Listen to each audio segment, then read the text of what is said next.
ど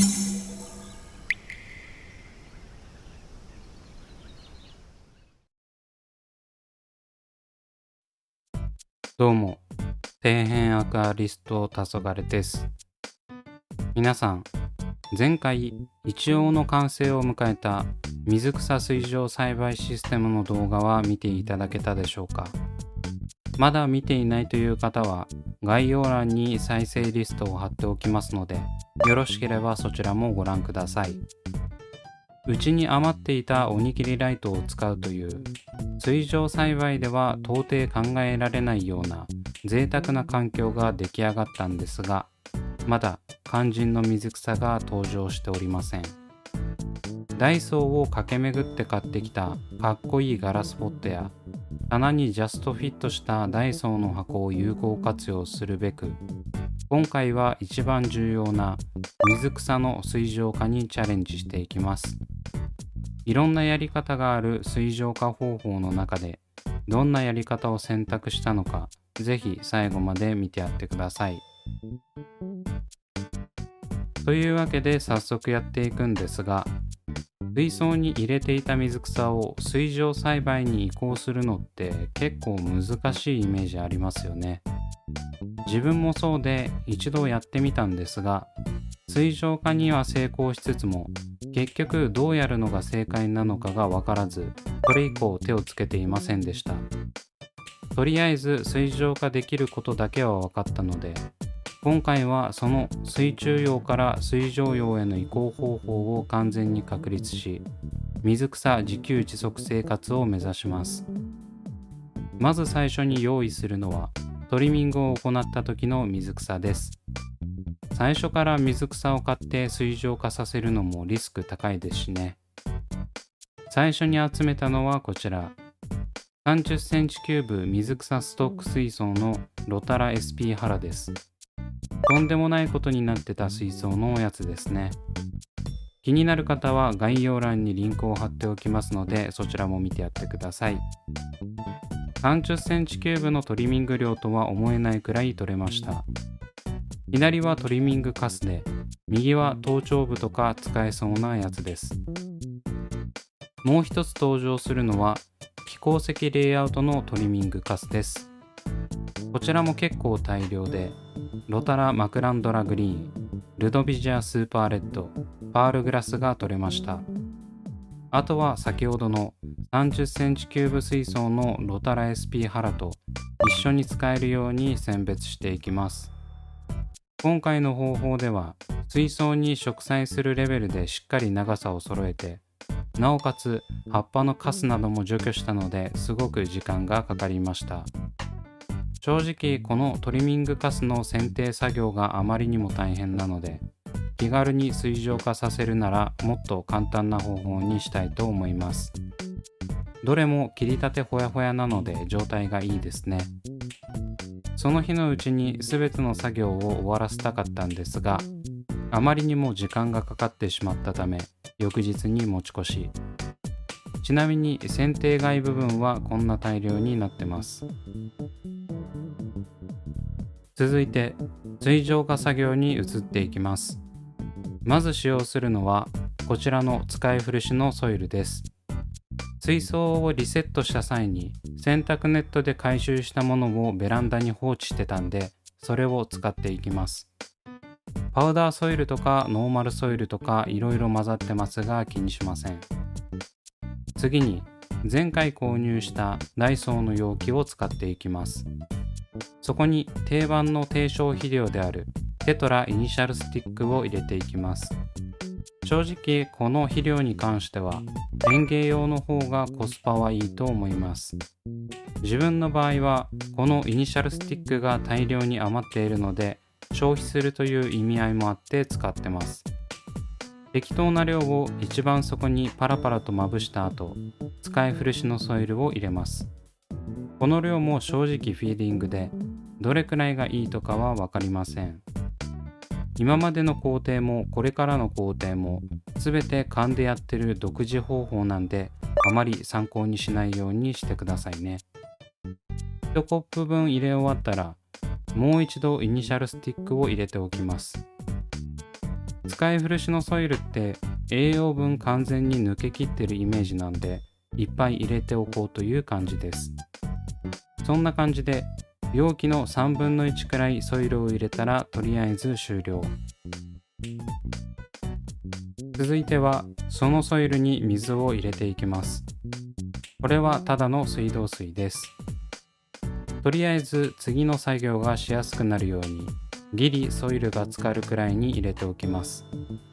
水を入れ終わったらようやく植栽に入ります。この時箱一つにつき1種類の水草を入れるようにしていました。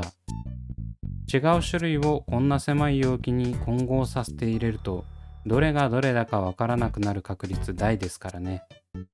特にロタラ系の水上用はマジで見分けつかないんで、先に分別しておくことをお勧めします。植栽する際はできるだけ奥まで埋め込むことを意識してます。水草を剪定する時も結構短めにしていたのは、奥に差し込むことと同様、あまり水上に出ている部分を長くしたくなかったからです。できればソイルからちょっと水草が出てるくらいが理想です。残りの本数を考えつつ植栽間隔を調整し地道に植えてます。こういう地味な作業はアクアリウムでつきものですが、あんまり気を使わなくていいタイプのやつだと楽しめますね。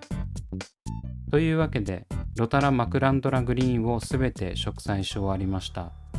結構ぎっちりになりましたね。最後にこのロタラがひたひたになるくらいまで水を入れたら完了。この時は葉が乾燥しないことが重要になってきます。続いてはパールグラスも植栽していきます。なかなか細かい葉で植栽よりも株分けするのが面倒でした。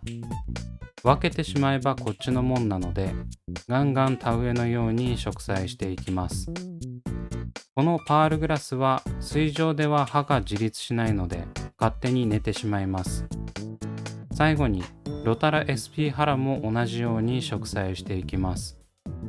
本当はこの時にルドビジアスーパーレッドも植えてるんですが、なぜか動画がありませんでした。ハラは量も多いので結構大変でしたね。植栽間隔が狭くなればなるほど植えるのが面倒なので、今までのものよりだいぶ慎重にやってます。すごくみちみちになりました。というわけで、とりあえず4種類の水草を水上栽培していきます。画面がちらついてて申し訳ないんですが、水上栽培ゾーンに置いておき、おにぎりライトで12時間ほど光を当てて管理。地味にオーストラリアンヒドロコティレもやってたので5種類でしたね。これは30センチキューブ水槽の残骸のやつをただソイルの上にパラパラ置いただけです。ちなみに管理方法としては、まだ水中用の状態の葉が乾燥しない水位を保つくらいに足し水をしていく感じです。ここが一番重要で、水上用になる前に干からびてしまうとダメになるんで、こまめな足し水が必要になります。ただ、入れすぎるといつまで経っても水上用にならないので、バランスが大事です。植栽後4日目の状態がこちら。少し変化が出てきてます。まずはオーストラリアンヒドロコティレ。よく見てもらったらわかると思うんですが、ちっこい水上用が少しずつ展開されてます。もともと成長が早い水草なんで、あれよあれよと増えていきそうですね。続いてロタラ SP ハラ。水面から出ている葉はだいぶ色が変わってきてますね。頭頂部が水晶化しているものがちらほら出てきてます。次にルドビジアスーパーレッド。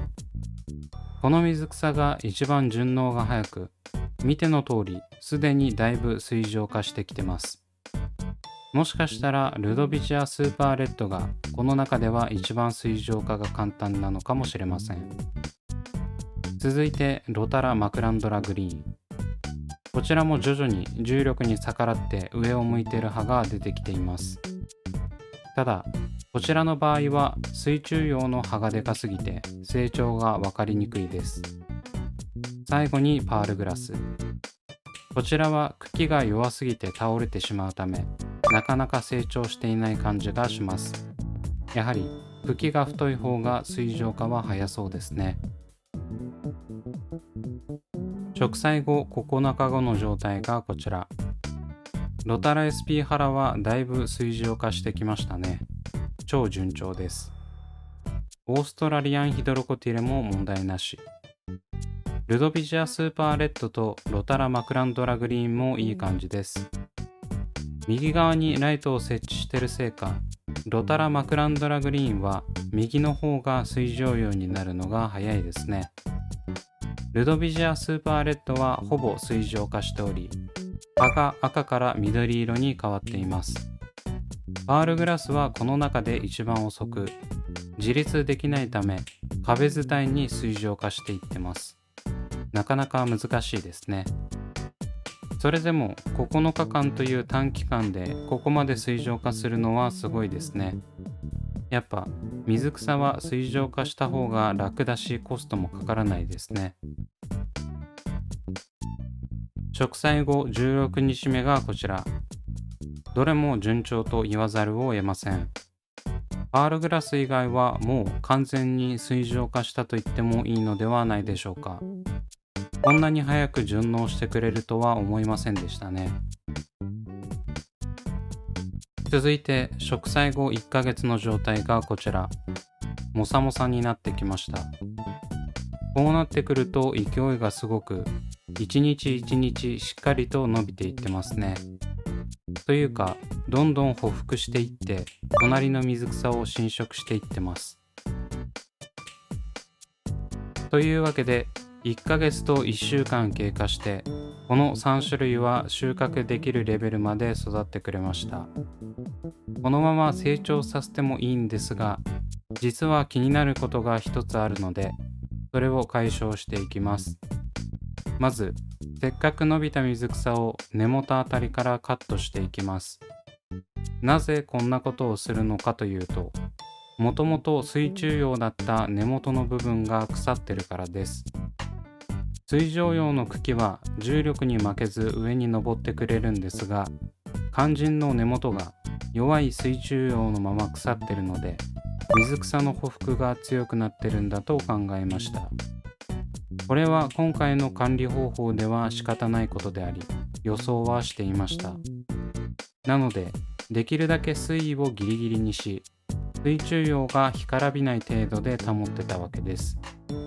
あまり水位を上げて管理していると、その水位より上から水上葉になるため、下がこのように腐るんですよね。